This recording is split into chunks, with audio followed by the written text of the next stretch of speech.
یہ بتلا رہا ہے، سورہ علم نشرح کا کاف یہ بتلا رہا ہے کہ اے میرے محبوب پیغمبر، ہم نے آپ کے سینے کو ظاہری طور پر بھی کھولا ہے، آپ کے سینے کو ہم نے باطنی طور پر بھی کھولا ہے۔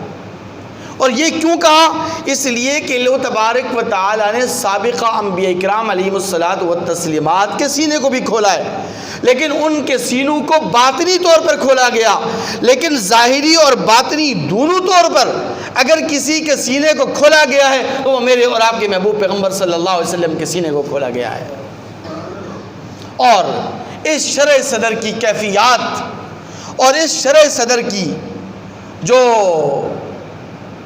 طور طریقے اور جو اللہ تبارک و تعالیٰ نے اس کے لیے انداز اپنایا ہے، وہ انداز یہ تھا کہ فرشتے آتے تھے، دو فرشتے آ کر آقا علیہ الصلوۃ والسلام کے سینہ مبارک کو چاک کرتے تھے، آقا علیہ الصلوۃ والسلام کے قلب اطہر کو نکالتے تھے، اور آقا علیہ الصلوۃ والسلام کے قلب اطہر کو نکال کر آب زمزم سے دھو کر اللہ تبارک و تعالیٰ کی انوارات اور تجلیات بھر کر دوبارہ اس قلب اطہر کو سینے کے اندر رکھ دیتے تھے اور سینے کو دوبارہ سی لیا کرتے تھے۔ اس کو شرح صدر کہتے ہیں۔ یہ شرح صدر آقا علیہ الصلوۃ والسلام کا 4 مرتبہ ہوا ہے، لیکن 4 مرتبہ کیوں ہوا یہ میں آپ کو بتلانا چاہتا ہوں، ورنہ یہ بات تو آپ کئی مرتبہ سن چکے ہیں کہ آقا علیہ الصلوۃ والسلام کا شرح صدر 4 مرتبہ ہوا، لیکن 4 مرتبہ کیوں ہوا، کس حکمت کے تحت ہوا، کس مصلحت کے تحت ہوا، یہ میں آپ کو بتلانا چاہتا ہوں، ذرا توجہ کے ساتھ سماعت فرمائیے گا۔ آقا علیہ الصلوۃ والسلام کا 1 مرتبہ شق صدر اور شرح صدر بچپن کے اندر ہوا، 1 مرتبہ اور دوسری مرتبہ آقا علیہ الصلوۃ والسلام کا شق صدر اور شرح صدر یہ جوانی کے اندر ہوا، شباب کے زمانے میں ہوا، عالم شباب کے اندر ہوا، اور تیسرا شق صدر آقا علیہ الصلوۃ والسلام کا معراج کے موقع پر ہوا، اور چوتھا شق صدر آقا علیہ الصلوۃ والسلام کا اس وقت ہوا جب آقا علیہ الصلوۃ والسلام پر پہلی مرتبہ وحی اتری۔ لیکن 4 مرتبہ کیوں اور ان 4 مواقع پر کیوں، اس کو سمجھنے کی ضرورت ہے۔ لیکن اس سے پہلے ایک اور بات تمہیدی طور پر بھی آپ سمجھتے ہوئے چلیں کہ کچھ چیزیں ایسی ہوتی ہیں کہ جو تکمیل انسانیت کے لیے ہوتی ہیں، اور کچھ چیزیں ایسی ہوتی ہیں جو حسن انسانیت کے لیے ہوتی ہیں۔ کہہ دیں ایک مرتبہ سبحان اللہ بلند آواز سے۔ کچھ چیزیں ایسی ہوتی ہیں جو تکمیل انسانیت کے لیے ہوتی ہیں، اور کچھ چیزیں ایسی ہوتی ہیں جو حسن انسانیت کے لیے ہوتی ہیں۔ کیا مطلب؟ چھوٹی سی مثال، یہ ہاتھ کے ناخن ہیں، یہ ہاتھ کے ناخن ان کا ہونا یہ تکمیل انسانیت کے لیے ہے۔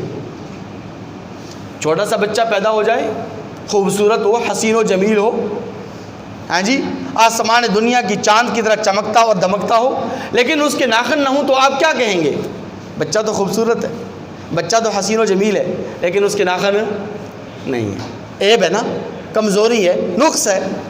تو ناخن کا یہ ہونا، ناخنوں کا ہونا یہ تکمیل انسانیت کے لیے ہے۔ یہی ناخن جب حد سے زیادہ بڑھ جائیں، حد سے زیادہ بڑھ جائیں، انہیں کوئی کاٹے نہیں، تو یہ نہ کاٹنا یہ انسان کے حسن کو ماد کر دیتا ہے۔ اس لیے ان ناخنوں کا حد سے زیادہ کاٹنا اور بڑے ہوئے ناخنوں کو کاٹنا یہ حسن انسانیت کے لیے ہے۔ یہ کیا ہے؟ ایک اور مثال، سر کے بال ہیں، انسان کی خوبصورتی کو نمایاں کرتے ہیں، انسان کے حسن و جمال کو دوبالا کرتے ہیں۔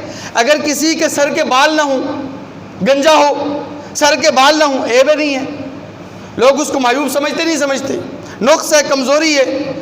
اور یہ جو سر کے بالوں کا ہونا، سر پر زلفوں کا ہونا، چاہے مرد ہو یا عورت، یہ تکمیل انسانیت کے لیے کیا ہے؟ ضروری ہے۔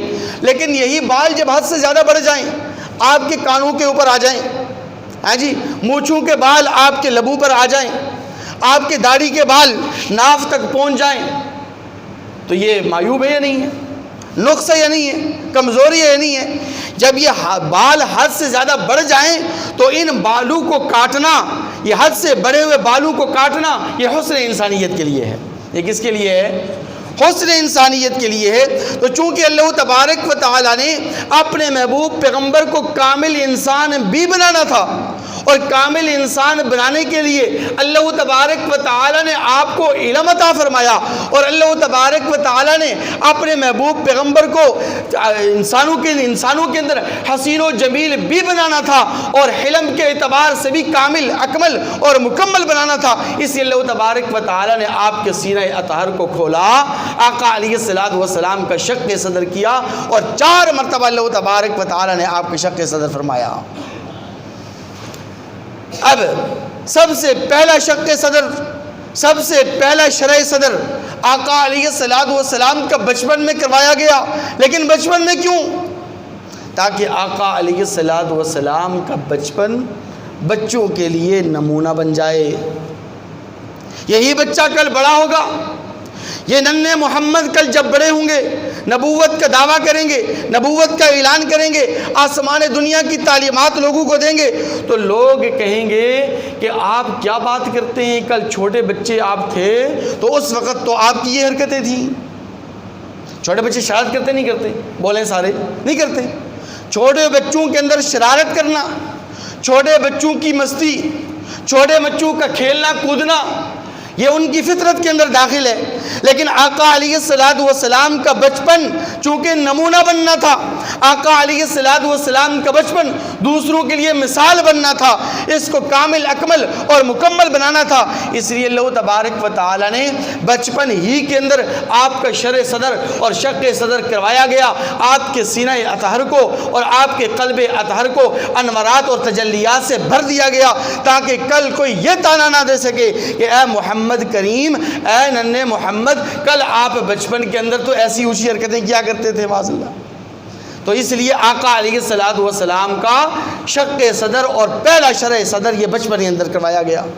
پھر آقا علیہ السلام کا شرع صدر جوانی کے اندر کروایا گیا، شباب کے عالم میں کروایا گیا۔ جب آقا علیہ السلام کی جوانی اور شباب عروج پر تھا، اور جب بندہ جوان ہوتا ہے نا، شباب کی دہلیز پر قدم رکھتا ہے، اپنے آپے سے باہر نظر آتا ہے، نہ چھوٹے کو کچھ سمجھتا ہے، نہ بڑوں کو کچھ سمجھتا ہے، نہ استاد کو کچھ سمجھتا ہے، نہ والدین کو کچھ سمجھتا ہے، نہ سینئر کا احترام، نہ جونیئر کا احترام، کیونکہ جوانی ہے، جوانی کا نشہ ہے، جوانی کی طاقت ہے، جوانی کی طاقت اور قوت اور صلاحیت اور استعداد ہے جو اس کو اندھے کیے ہوئی ہے۔ کیونکہ یہ جوانی ایسی جوانی ہوتی ہے کہ اس کے سامنے تو سورج کی روشنی بھی ماند پڑ جاتی ہے، یہ جوانی ایسی جوانی ہوتی ہے کہ اس کے سامنے چاند کی چاندنی بھی ماند پڑ جاتی ہے، یہ اس کے سامنے تو آسمان دنیا کے ستاروں کی روشنی بھی ماند پڑ جاتی ہے۔ تو اس لیے اللہ تبارک و تعالی نے عین شباب میں، عین جوانی کے اندر آقا علیہ السلام کا شرع صدر اور شق صدر فرمایا گیا، تاکہ میرے محبوب پیغمبر کی جو جوانی ہے یہ بھی لوگوں کے لیے نمونہ بن جائے اور کامل اور اکمل بن جائے۔ آقا علیہ السلام کا عین جوانی میں عالم شباب کے اندر شق صدر کروایا گیا، اور آقا علیہ السلام کے قلب اطہر کو انوارات اور تجلیات سے بھر دیا گیا، تاکہ آقا علیہ السلام کی جوانی پر کوئی انگلی نہ اٹھا سکے۔ پھر آقا علیہ السلام کا تیسری مرتبہ شق صدر اور شرع صدر اس وقت ہوا جب آقا علیہ السلام پر پہلی وحی اتری، اور وحی کا بوجھ اتنا بڑا بوجھ ہے کہ قرآن کہتا ہے اِنَّا عَرَضْنَا الْأَمَانَةَ عَلَى السَّمَاوَاتِ وَالْأَرْضِ وَالْجِبَالِ، کہ اگر اس وحی کے بوجھ کو، اس وحی کو، اس قرآن مجید کو ہم پہاڑوں پر نازل کرتے، پہاڑ ریزہ ریزہ ہو جاتے، آسمان دنیا پہ نازل کرتے، آسمان دنیا ٹوٹ پھوٹ پڑتا، زمین پر نازل کرتے، زمین کپ کپا اٹھتی۔ اس لیے تو انہوں نے معذرت کی کہ یا ربا ہم اس کو نہیں اٹھا سکتے، فَأَبَيْنَا أَن يَحْمِلْنَهَا وَأَشْفَقْنَ مِنْهَا وَحَمَلَهَا الْإِنسَانُ۔ تو اللہ تبارک و تعالی نے اپنے محبوب پیغمبر صلی اللہ علیہ وسلم کے قلب اطہر پر اس وحی کو نازل کرنا تھا۔ اب وحی کا بوجھ بہت بڑا بوجھ ہے، وحی کوئی اتنی آسان نہیں ہے، وحی کا معاملہ کوئی اتنا آسان نہیں ہے کہ ہر کوئی اس کو اٹھا سکے۔ حضرت زید رضی اللہ تعالیٰ عنہ کہتے ہیں کہ ایک مرتبہ آقا علیہ السلام کے سر مبارک میرے گھٹنے پر رکھا ہوا تھا، آقا علیہ السلام آرام فرما رہے تھے، اور آقا علیہ السلام کی آنکھ کھلی، اسی اسرا کے اندر وحی نازل ہو گئی، تو وہ وحی کا بوجھ، وحی کا ثقل اتنا زیادہ تھا کہ مجھے ایسے محسوس ہوا کہ جیسے کہ میرا گھٹنا چور چور ہو رہا ہو۔ حالانکہ وحی زید رضی اللہ تعالیٰ عنہ پر نازل نہیں ہو رہی تھی، بلکہ وحی آقا علیہ السلام پر نازل ہو رہی تھی۔ وحی کا نزول آقا علیہ السلام کے قلب اطہر پر ہو رہا تھا، تو اندازہ لگائیے کہ اس وحی کا بوجھ کتنا ہوگا کہ جس وحی کے بوجھ کو حضرت زید رضی اللہ تعالی عنہ نے محسوس کیا، کیونکہ آقا علیہ السلام کا سر مبارک ان کے گھٹنے پر رکھا ہوا تھا۔ تو وحی کا بوجھ کوئی عام بوجھ نہیں تھا، وحی کے بوجھ کو اٹھانا یہ کسی کے بس میں نہیں تھا، اس لیے اللہ تبارک و تعالی نے پہلی وحی کے موقع پر آقا علیہ السلام کا شق صدر فرمایا، شرح صدر فرمایا، تاکہ آقا علیہ السلام وحی کے بوجھ کو برداشت کر سکے۔ چوتھی مرتبہ آقا علیہ السلام کا شق صدر اور شرح صدر اس وقت ہوا کہ جب آقا علیہ السلام معراج پر تشریف لے جا رہے تھے۔ کہاں لے جا رہے تھے؟ سارے بولیں اونچی آواز سے، آسمان دنیا پہ تشریف لے گئے۔ اللہ تبارک و تعالی نے اپنے پاس بلایا، اور بلانے سے پہلے اللہ تبارک و تعالی نے شرح صدر فرمایا۔ کیوں؟ اس لیے کہ اللہ تبارک و تعالی نے فرمایا کہ اے میرے محبوب، تو فرش سے عرش پر آ رہا ہے۔ تو کہاں سے آ رہا ہے؟ فرش سے عرش پر آ رہا ہے۔ فرش کا ماحول کچھ اور ہے، عرش کا ماحول کچھ اور ہے۔ یہ جہاں اور ہے، وہ جہاں اور ہے۔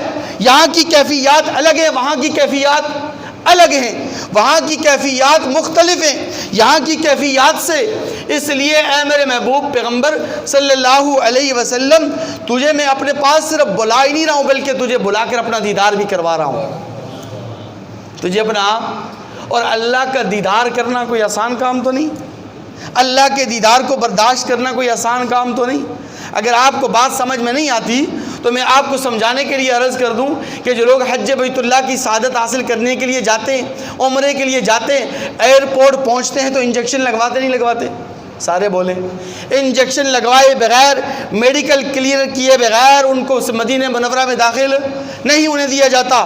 کیوں؟ اس لیے کہ یہاں کا ماحول الگ، وہاں کا ماحول الگ۔ اگر ان کو انجیکشن نہیں لگایا جائے گا تو وہ اس ماحول کو، ان کیفیات کو برداشت نہیں کر سکیں گے، اس لیے کہ وہاں خانہ کعبہ ہے، اللہ کا گھر ہے، روضہ اطہر ہے، روضہ اطہر کی تابوں کو وہ برداشت نہیں کر سکتے، اللہ کے گھر کی تجلیات کو وہ برداشت نہیں کر سکتے۔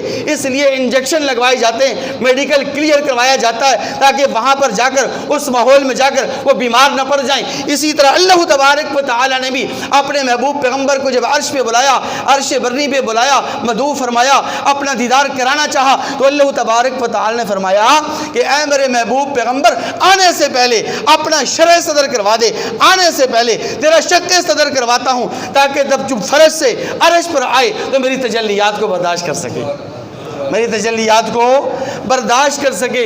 بالفاظ دیگر یوں سمجھ لیجئے کہ اللہ تبارک و تعالی نے یوں فرمایا کہ اے میرے محبوب پیغمبر، معراج پر آنے سے پہلے میں تیرا شرح صدر اس لیے کروا رہا ہوں تاکہ تیرا سینہ علوم کا خزینہ بن جائے اور رحمت الہی کا گنجینہ بن جائے۔